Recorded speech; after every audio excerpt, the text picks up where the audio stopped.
Yeah, go ahead. What do you got to do just to kind of get Chris Benson back going a little bit after these last 2 games? Well, we've had some talks and some meetings with Chris. You know, how you take the pressure off of scoring is you worry about doing other things, doing little things, defending, rebounding, coming up with 50-50 balls, scrapping, leading, talking, communicating.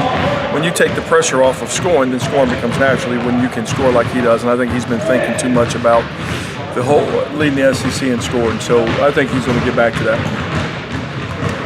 He just come up to you and say that he feels like he's pressing a little bit too much? No, I brought him to my office because I sensed it. I've been around it before. Guys who've been in this position or other things at stake like that. And when you put too much pressure on scoring, that's what happens.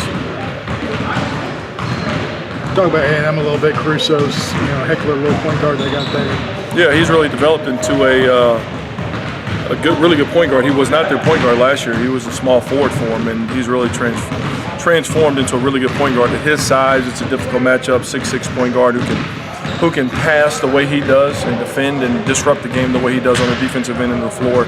Makes him a little bit different. And then they got guys like Jamal Jones who can really stretch the floor and shoot the ball. Probably one of the better shooters in our conference. ADT looked pretty good offensively the other night. Can he do that more regularly, or is he just reluctant to shoot the ball?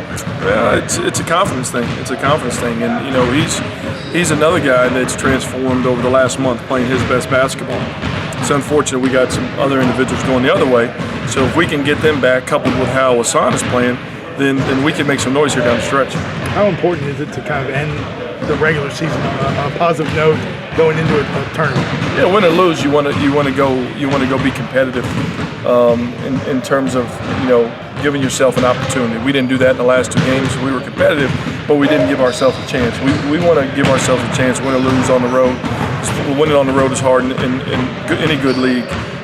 But if we can get some confidence going into the conference tournament, then anything can happen. Alex Thompson was playing a pretty good bit for you for a while, but hadn't played much lately. Anything going on with him? Is he hurt or anything? No, he's not hurt. Just a confidence issue with him. He's got a little bit of a rut in practice with his confidence, and so that's why I've gone with Jordan Granger. When you get to sit down with Jay Jacobs after the season and talk about this season and the future, what do you kind of want to lay out to him a little bit to talk about the future and of the program and what happened this year? Well, the only thing I'm focused on is Texas A&M, and I haven't even given next year this thought because this year isn't over yet. Okay, thanks, guys.